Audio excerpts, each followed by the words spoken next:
Hello guys, पहले तो channel पे तुम सभी लोग का वेलकम है और आज हम एक्सप्लेनेशन करने वाले हैं फैमिलियर ऑफ जीरो के एपिसोड नंबर 3 को। तो तुम लोगों से एक मेरी रिक्वेस्ट है कि चैनल को जिसने सब्सक्राइब नहीं कर रखा ना वो सब्सक्राइब कर लो, क्योंकि हम 1 के फैमिली के बहुत ज्यादा क्लोज आ चुके हैं। तो चलो फिर वीडियो स्टार्ट करते हैं बिना देरी करे। एपिसोड की स्टार्टिंग में हम साहित्य को देखते हैं जो कि कह रहा होता है, यार ये पानी कितना ज्यादा ठंडा है और इन कपड़ों को धोना तो कुछ ज्यादा ही मुश्किल है। साहित्य कह रहा होता है कि यार इसका साइज इतना ज्यादा छोटा है कि मैं इसे रब भी नहीं कर पा रहा हूँ। वो बेवकूफ लड़की आखिर मुझे उसने ये क्या काम दे दिया है। अभी साहित्य अपनी और लुइस की कुछ समय पहले की गई बातों को याद करने लग जाता है। लुइस साहित्य से कहती है, जाओ जाके ये सारे कपड़े दे दो। साहित्य कहता है कि क्या इतने सारे? तो लुइस कहती है कि देखो, जब भी तुम कोई गलती करोगे या कोई बेवकूफी करोगे तुम्हें इतने ही कपड़े धोने पड़ेंगे अब से। साहित्य कहने लगता है, अच्छा ठीक है मैं इन्हें धो दूंगा। तभी साहित्य कहने लगता है, वैसे कल जो तुमने किया उसके लिए तुम्हारा बहुत बहुत शुक्रिया। साहित्य लुइस से कहता है, मैंने सिस्टिया से सुना था कि जब मेरी चोट लगी थी कल तो तुम्हें मेरी बहुत ज्यादा चिंता हो रही थी और तुमने मेरी बहुत ज्यादा देखभाल करी थी।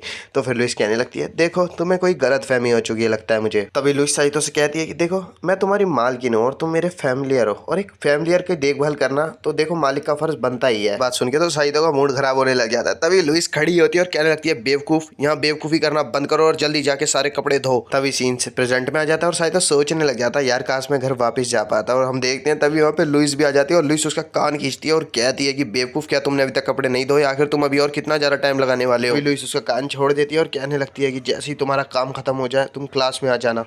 तभी सीन शिफ्ट हो जाता है और डायरेक्ट क्लास पे आता है। हम देखते हैं कि वहाँ पे टीचर पढ़ा रही होती है और वो एलिमेंट्स के बारे में पढ़ा रही होती हैं। और अब टीचर सवाल करते हैं बच्चों से, तो मोमोनोसी खड़ी होती है और सवाल का जवाब देती है और वो जैसे ही नीचे बैठती है तो साहित्य तो उसे ही देखने लग जाता है। तभी टीचर स्टूडेंट से कहती है कि मुझे पता है तुम सभी स्टूडेंट्स एक एक एलिमेंट तो इस्तेमाल कर ही सकते हो। तभी हम देखते हैं किर्च खड़ी होती है और वो कहने लग जाती है कि टीचर, मैं किसी ऐसे को जानती हूँ जो एक एलिमेंट भी इस्तेमाल नहीं कर सकती है। उसके ऐसा बोलते ही जितने भी स्टूडेंट थे क्लास में सारे के सारे लुइस को देखने लग जाते हैं। और वहीं अगर हम साहित्य को देखें तो साहित्य को तो अब भी समझ में नहीं आ रहा कि आखिर ये लोग बात क्या कर रहे हैं, लेकिन आखिरकार वो समझ जाता है कि ये लोग क्या कहना चाह रहे हैं। और अब उनकी क्लास खत्म हो जाती है और अब हम देखते हैं कि लुइस और साहित्य साथ में रास्ते में चल रहे होते हैं, जहाँ पे साहित्य लुइस से कह रहा होता है कि वो तो अब मुझे समझ में आ गया, यहाँ पे सब लोग तुम्हें जीरो लुइस क्यों कहते हैं, तुम्हारे पास जीरो मैजिक स्किल है और तुम एक नोबल हो। यार ये कितनी कमाल की बात है। ये सारी बातें तो लुइस को कुछ ज्यादा ही चुभ रही होती है। तभी साहित्य कहने लगता है उसके आगे आके, मास्टर मैंने आपके लिए एक सॉन्ग क्रिएट करा है, क्या आप सुनना चाहेंगी? तो लुइस कहती है, अच्छा फिर सुनाओ। साहित्य गाना गाता है कि लुइस लुइस लुइस लुइस को कोई मैजिक नहीं आता लेकिन वो फिर भी एक लड़की ही है। और फिर वो गाना खत्म करने के बाद बुरी तरह हंसने लग जाता है और ये सब देख के तो लुइस का पाला चढ़ जाता है और वो कहने लगती है कि तुम एक फैमिलियर हो और तुम्हारी इतनी हिम्मत, लगता है तुम्हें बिल्कुल तमीज नहीं है कि अपने मास्टर से कैसे बात करते हैं। क्या कहा तुमने अभी अभी अपने मास्टर को? तो फिर साई तो डर जाता है और वो कहने लगता है, एक मिनट इसे सीरियसली मत लो। तो लुइस कहती है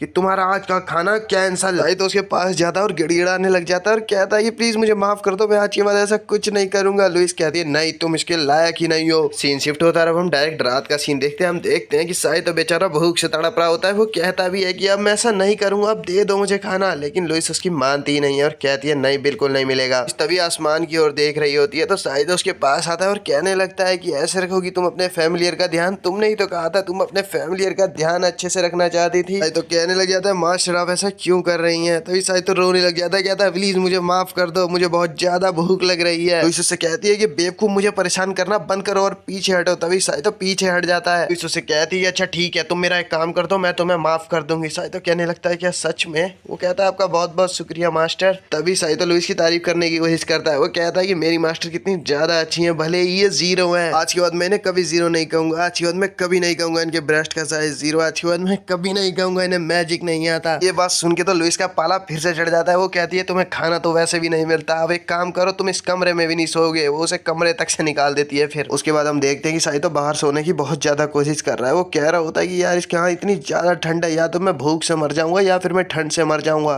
तभी हम देखते हैं कि वहाँ पर सिस्टी आ जाती है और वो साहित्य को सीधा किचन में लेके आ जाती है। वहाँ पे जो शेफ होता है वो साहित्य से कहने लगता है, देखो अभी तो हमारे पास फिलहाल इतना ही है, लेकिन तुम्हें जब भी भूख लगे तुम यहाँ पे आके खाना खा सकते हो। शेफ कहता है, हाँ सचमुच, क्योंकि तुमने उस बेकार बदतमीज नोबल के बेटे के साथ वो ड्यूल जीता है। साहित्य कहता है कि मुझे नहीं पता मैं कैसे लड़ा, मैंने बस उस तलवार को जैसे छुआ था मेरे शरीर ने खुद ही काम करना चालू कर दिया था। ये बात सुन के तो वो शेफ कहने लगता है, देख रहे हो तुम, एक मास्टर अपनी पढ़ाई करना ही नहीं चाहता है। अब समझ में आया क्या अंतर होता है हमारे बीच में और बेकार नोबलों में। वैसे कुछ भी कहो, मुझे तुमसे यही उम्मीद थी। तो बाकी सब भी कहने लगते हैं, हमें भी आपसे यही उम्मीद थी। शायद तो सूप को पीते हुए कहने लगता है, अरे भाई ये सूप तो बहुत ही ज्यादा बढ़िया है और इससे अच्छा सूप तो मैंने आज तक नहीं पिया है। तभी वो शेफ उससे कहता है कि ये सूप आखिरकार टेस्टी क्यों नहीं होगा, आखिरकार मैं मास्टर शेफ जो हूँ। शेफ कहता है कि अच्छा ये सब छोड़ो, क्या तुम मुझे किस दे सकते हो? ये सब देख के तो साहितो का जी खराब हो जाता है, उसके मुंह पे हाथ मारता है और कहता है कि बिल्कुल भी नहीं, दूर हो जाओ तुम मुझसे। उसके बाद वो सब कहता है कि मुझे पता था तुम ऐसा ही करोगे। सीन शिफ्ट हो जाता है और अब हम साहितो और सिस्टिया को बाहर बात करते हुए देखते हैं कि सिस्टिया साहितो से कह रही होती है कि साहितो प्लीज तुम यहाँ पे दोबारा से आना। साहितो भी कहने लगता है कि हाँ मुझे समझ में भी आ चुका है कि कैसे इस दुनिया में जीना है। साहितो सिस्टिया से कहता है कि तुम्हारा बहुत बहुत शुक्रिया उस दिन मेरी जान बचाने के लिए। तो सिस्टिया कहती है देखिए उस दिन मैंने नहीं, मिस वलियारा ने आपकी जान बचाई थी, उनकी इजाजत के बिना तो हम आपको बचा ही नहीं सकते थे, आपकी हालत ही ऐसी हो रखी थी। बताती है कि साहितो की हालत तो इतनी ज्यादा खराब हो रखी थी कि वो ठीक ही नहीं हो रही थी, तो लुइस ने एक बहुत ही महंगे एलेक्सर को मंगा के उसे ठीक कराया था। तो ये बात सुन के साहितो कहने लगता है कोई नई बात नहीं, वो वैसे भी बहुत अमीर होगी, नोबल जो है वो। हम देखते हैं कि साहितो अपने रूम के बाहर सोने के लिए जा रहा होता है, लेकिन तभी उसके सामने क्रिच का वही रेड ड्रैगन आ जाता है। उसको देखने के बाद तो साहितो बहुत ही ज्यादा डर जाता है। तो वहां से भागने तक की कोशिश करता है, लेकिन वो ड्रैगन उसे पकड़ लेता है और उठा के वहां से ले जाता है। वो ड्रैगन उसे सीधा ही क्रिच के पास लेके चला जाता है। क्रिच उसे देख के कहने लगती है तुम्हारा यहाँ बहुत बहुत स्वागत है हिरागा ईटो। साहितो से देख के कहने लगता है वैसे तुमने मुझे यहाँ पर क्यों बुलाया आखिर? क्रिच उससे कहती है कि जरा 1 मिनट रुको, ज्यादा जल्दबाजी मत करो, मैं तुम्हें अभी बताती हूँ। अभी वो उससे कहने लगती है वैसे हिरागा क्या तुम मेरे साथ रहना चाहोगे? जब से तुमने उस गुइच को हराया है ना, मुझे तो जैसे तुमसे प्यार सा हो चुका है, मेरा मन ही नहीं लगता तुम्हारे बगैर बिल्कुल भी। बताओ ना तो क्या तुम मेरे साथ रहना चाहोगे? हम देखते हैं कि साहितो तो कोई जवाब ही नहीं दे रहा होता है, वो तो बुरी तरह शर्मा रहा होता है। अभी हम देखते हैं कि वहाँ पर एक बंदा आता है खिड़की पे से और कहने लगता है कि तुमने मुझे समय दिया था और तुम अभी तक नहीं आई हो। साहितो उसे देख के कहने लगता है कि अरे ये तो 3rd फ्लोर है, लेकिन वो बंदा और कुछ बोलता है उससे पहले ही क्रिच अपना एक फायर ड्रैगन जनरेट करती है फायर से और उस पर अटैक करके उसे नीचे गिरा देती है डायरेक्ट। साहितो उससे पूछता है अच्छा ये तो बताओ लेकिन वो था कौन? तो क्रिच बोलती है कि वो कोई नहीं, वो बस मेरा एक दोस्त था। वो कहने लगती है अच्छा ये सब बातों को छोड़ो, तुम्हें पता है मैं जिससे सबसे ज्यादा प्यार करती हूँ वो भी मेरे सामने बैठा हुआ है। तभी हम देखते हैं कि खिड़की पे से फिर से आवाज आती है और एक और बंदा आगे वहाँ पे खड़ा हो जाता है और कहने लगता है क्रिच तुमने कहा था कि आज की रात तुम मेरे साथ बिताने वाली हो। क्रिच कहती है कि हाँ मैंने ऐसा कहा तो था, लेकिन रात बहुत ज्यादा छोटी है और मैं नहीं चाहती वो तुम्हारे साथ बिता के मैं अपना टाइम बर्बाद करूँ। तभी हम देखते हैं कि वो क्रिच साहितो के फिर से नजदीक आना चालू कर देती है, लेकिन तभी खिड़की पे तो 3 लौंडे आ जाते हैं और वो कहने लगते हैं क्रिच तुमने तो हमसे कहा था कि तुम्हारा कोई बॉयफ्रेंड नहीं है। तो क्रिच कहती है कि हाँ मैंने ऐसा कहा था, लेकिन वो मैंने सुबह कहा था। फैमिलियर से बोलती है भगाओ इन्हें, तो वो फैमिलियर फायर अटैक करके उन्हें नीचे फेंक देता है। बाद हम देखते हैं कि क्रिच साहितो से कहती है कि चलो हमें कोई डिस्टर्ब करने वाला नहीं है। तभी हम देखते हैं उसके बाद वो दोनों किस करना चालू कर देते हैं। हम देखते हैं कि वहाँ पर लुइस आ जाती है, उसे देख के क्रिच कहने लगती है कि तुम क्या कर रही हो वलियारा, अभी हम बिजी हैं। उसके पास आती है और उससे कहने लगती है तुमसे किसने कहा मेरे फैमिलियर के साथ लव रिलेशन में पढ़ने को? उसे कहती है फैमिलियर चलो मेरे साथ जल्दी से। क्रिच लुइस की बात को काटती है और कहने लग जाती है मेरी बात ध्यान से सुनो, ये भले ये एक फैमिलियर है लेकिन है तो ये एक इंसान ही। और वो साहितो को पकड़ लेती है और साहितो भी हाँ में भरने लग जाता है, तुम खुद ही देख लो क्यों हाँ में भर रहा है। और लुइस ये सब देख के काफी चिढ़ रही होती है, वो कहने लगती है चलो कोई बात नहीं रहने दो, कोई बात नहीं, सुबह का इंतजार करते हैं जब 10 अरिस्टोक्रेट्स तुम्हारे पीछे पड़ जाएंगे इसी की वजह से। साहितो भी बात ध्यान से सोचता है कि सही में यार अगर उन लोगों ने पकड़ लिया तो सही नहीं होगा, और ये सब सोच के वो डर जाता है और वो कहने लगता है कि हाँ मुझे जाना चाहिए। लेकिन हम देखते हैं तभी क्रिच वहाँ पर मासूम और क्यूट बनने की एक्टिंग करने लग जाती है, तो साहितो फिर कहने लग जाता है यार ये कितनी ज्यादा क्यूट है। इससे तो ये सारा ड्रामा बर्दाश्त ही नहीं हो रहा होता है, वो सीधा ही साहितो का कान पकड़ दिया और खींच के वहां से ले जाती है। उनके जाने के बाद भी क्रिच कह रही होती है कि चाहे कुछ भी हो जाए मैं हार नहीं मानने वाली। लेकिन सीन शिफ्ट होता है, हम देखते हैं लुइस और साहितो अपने रूम में आ चुके होते हैं, जहाँ पर लुइस का पाला अभी भी बहुत चढ़ा हुआ होता है और वो कहने लगती है तुम्हें डॉगी वाली सजा मिलनी चाहिए। साहितो तो उसे देख के डर चुका होता है, वो कहने लगता है प्लीज मुझे माफ कर दो। साहितो के सामने से निकल जाती है तो उसे लगता है वो बच गया, लेकिन हम देखते हैं वो जाके सीधा ही छड़ी उठा लेती है अपनी। तो इस बोलती है कि वैसे तो इस छड़ी से घोड़ों को मारा जाता है और इंसानों के खिलाफ इसे इस्तेमाल करना मुझे भी सही नहीं लग रहा है, लेकिन तुम इसी के लायक हो। तो इस उससे कहती है कि तुम बिल्कुल एक जंगली कुत्ते जैसे हो, लगता है तुम्हें तमीज सिखानी पड़ेगी और तुम्हें बताना पड़ेगा कि तहजीब से कैसे रहा जाता है। वो कहती है कि मैं कुछ ज्यादा ईमानदार हूँ, इस बात का तुम फायदा उठा रहे हो ना। साहितो उसे रोकने लगता है और कहता है प्लीज अब मुझे माफ भी कर दो। तुम बहुत कोशिश करता है रोकने की, कहता है काम डाउन प्लीज गुस्सा मत करो तुम। हम देखते हैं कि लुइस को तो साहितो पे लेकिन इतना ज्यादा गुस्सा आया होता है कि वो शांति नहीं हो रही होती और वो सीधा ही अपनी छड़ी उठाती है और उसके मारना शुरू कर देती है। लुइस बहुत गुस्से में होती है, वो पूछने लगती है आप मुझे बताओगे भी उस वूमन में ऐसा क्या था? सुन के तो साहितो सीधा ही उसका हाथ पकड़ लेता है और कहने लगता है कि क्या कहा तुमने अभी अभी, कहीं ऐसा तो नहीं है कि तुम्हें थोड़ी सी जलन महसूस हो रही है? और अब लुइस तो इस बात को सुन के और भी ज्यादा गुस्सा हो जाती है, उसके पेट में ही घुसंड देती है जिससे ही साहितो सीधा जमीन पे गिरता है और वो कहने लग जाता है कि अरे मुझे माफ करो, मुझे थोड़ी सी गलतफहमी हो गई थी, मुझे लगता है। उससे कहती है कि देखो मेरी बात ध्यान से सुनो, मुझे कोई फर्क नहीं पड़ता, तुम चाहे यहाँ जाओ या वहाँ जाओ, देखो मुझे बस इस वजह से गुस्सा आया था क्योंकि क्रिच की फैमिली वाले और हमारी वलियारा फैमिली वाले दोनों ही एक दूसरे के बहुत बड़े दुश्मन हैं। अब हम देखते हैं कि लुइस आखिरकार साहितो को माफ कर देती है और साहितो से बताने लगता है कि किस तरह वो उस सिचुएशन में फंस गया था। लुइस कहती है वो अच्छा तो तुम्हें वो सेलिमेंडर उठा के ले ले गया था। और सही तो कहने लगता है हाँ मेरे पास कोई और चॉइस थी ही नहीं। तभी लुइस उससे पूछने लगती है अच्छा ये सब छोड़ो, ये बताओ तुमने आखिर वो तलवारबाजी कहाँ से चलानी सीखी है। सही तो कहने लगता है इस बात का जवाब तो खुद मैं भी नहीं जानता हूँ। ये बात सुन के तो लुइस सोचने लगती है क्या ऐसा हो सकता है कि अगर किसी फैमिलियर स्पिरिट को समन किया जाता है तो उसको कुछ यूनिक एबिलिटीज मिल जाती हैं। तभी लुइस को एक आइडिया आता है, वो कहने लग जाती है अब जाओ जल्दी से जाके सो जाओ, हमें कल सुबह ही कहीं पे निकलना है। उसके ऑर्डर सुनने के बाद तो सही तो सीधा ही अपनी घास फूस उठा लेता है और बाहर जाने लगता है सोने के लिए। तो बाहर जाता हुआ देख के लुइस उससे कहने लगती है कि तुम एक काम करो, तुम यहीं पे सो जाओ,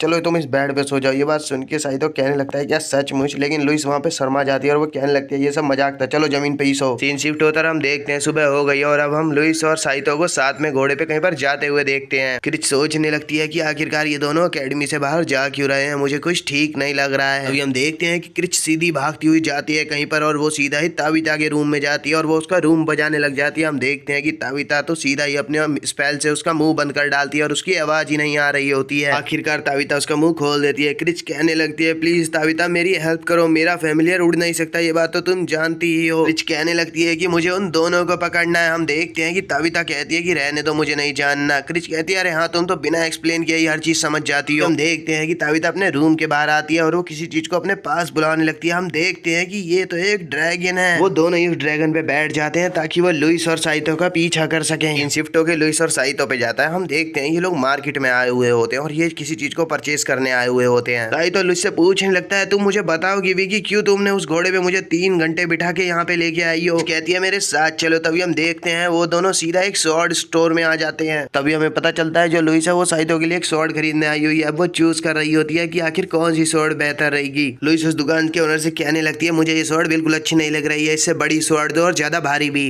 वो आदमी लुइस से कहता है देखो ये स्वॉर्ड परफेक्ट है इस आदमी के लिए और इससे बेहतर स्वॉर्ड इस आदमी के लिए नहीं मिलने वाली है। अभी साइतो लुइस से पूछने लगता है कि क्या तुम मेरे लिए स्वॉर्ड खरीद रही हो। लुइस कहती है बेवकूफ कहिए, क्या तुम्हें इतनी देर बाद ये समझ में आया, मैं तुम्हें प्रोटेक्ट करने की कोशिश कर रही हूँ। कहती है कि मैं नहीं चाहती कि मेरा फैमिलियर स्पिरिट ऐसे अजीब सा दिखे, मैं चाहती हूँ कम से कम उसके हाथ में एक स्वॉर्ड तो हो। लुइस को उसके लिए एक स्वॉर्ड पसंद आ जाती है और वो गोल्डन कलर की होती है और साइतो भी उसे देख के काफी खुश हो रहा होता है। हम देखते हैं कि जैसे उस दुकान का ओनर उस स्वॉर्ड का प्राइस बताता है कि लुइस के तो तोते से उड़ जाते हैं। लुइस कहने लगती है कि क्या बात है, इस स्वॉर्ड की कीमत तो हद से ज्यादा है। ओनर बताता है कि देखो जो असली स्वॉर्ड होती है ना उसकी कीमत तो एक कासल से भी ज्यादा होती है, क्योंकि लुइस के पास इतने पैसे नहीं होते हैं इतनी बढ़िया स्वॉर्ड खरीदने के लिए, इसलिए वो साइतो को एक सस्ती सी स्वॉर्ड खरीद के दे देती है जिसपे की काफी जंग लगा हुआ होता है। वो दुकान का ओनर कहने लगता है देखो ये स्वॉर्ड बहुत ही बेहतर है, भले इस पे जंग लग चुका है और ये थोड़ी पुरानी हो गई है। रास्ते में चलते चलते साइतो कह रहा होता है इस बेकार मार्केट से तुमने मेरे लिए कूड़ा खरीद लिया है, मुझे ऐसा लग रहा है। लुइस कह दिया कि देखो इसमें मेरी कोई गलती नहीं है, जब मेरे पास पैसे कम थे तो। तभी लुइस उसे कहने लगती है कि तुम बेवकूफ, तुम्हें मुझसे कोई कंप्लेंट नहीं करनी चाहिए, तुम्हें पता है ना मैं तुम्हारी मास्टर हूँ, ये तुम्हारे मास्टर की तरफ से तुम्हारे लिए गिफ्ट है तो इसे चुपचाप रख लो। साइतो डरते हुए कहने लगता है तो ठीक है। क्रिच ने देख लिया होता है कि लुइस ने उसके लिए स्वॉर्ड खरीदी है। क्रिच सोचने लगती है तो ये गिफ्ट खरीदने आई थी इसके लिए। अगले सीन में हम देखते हैं क्रिच उसके लिए वही स्वॉर्ड खरीद लाती है, वही गोल्डन वाली। साइतो तो स्वॉर्ड को अपने हाथ में लेके हद से ज्यादा ही खुश हो रहा होता है। क्रिच कहने लगती है तुम्हें मेरी दी हुई स्वॉर्ड पसंद तो आई ना। तो कहता है कि तुम्हारा बहुत बहुत शुक्रिया इस स्वॉर्ड के लिए, तुमने मेरे लिए इतने ज्यादा पैसे खर्च करे। सोच रही होती है कि हाँ इसने इतने ज्यादा पैसे खर्च करे, इसने अपनी बॉडी यूज कर ली थी स्वॉर्ड पे डिस्काउंट पाने के लिए और इसने तो हद से ज्यादा ही डिस्काउंट ले लिया था। वो स्वॉर्ड ओनर तो इसका दाम 3500 यूनिट लगा रहा था लेकिन ये सिर्फ 500 यूनिट में ही खरीद लाई। तभी हम देखते हैं कि इन दोनों में ही लड़ाई छिड़ जाती है। दोनों ही कह रहे होते हैं कि साइतो मेरी स्वॉर्ड लेगा। पहले की वो दोनों कुछ मैजिक इस्तेमाल करे, ताबिता अपने मैजिक से उन दोनों की मैजिक स्टिक को गायब करके रख डालती है। वो कहती है तुम्हें लड़ना है तो बाहर जाके लड़ो, अंदर लड़ने की कोई जरूरत नहीं है। वो दोनों कहने लगती हैं चलो फिर ठीक है हम नहीं लड़ रहे, अब साइतो ही डिसाइड करेगा वो किसकी स्वॉर्ड लेगा। वो दोनों ही उसके पास अपनी अपनी स्वॉर्ड लेके आती है और पूछने लगती हैं बताओ तुम्हें किसकी स्वॉर्ड चाहिए।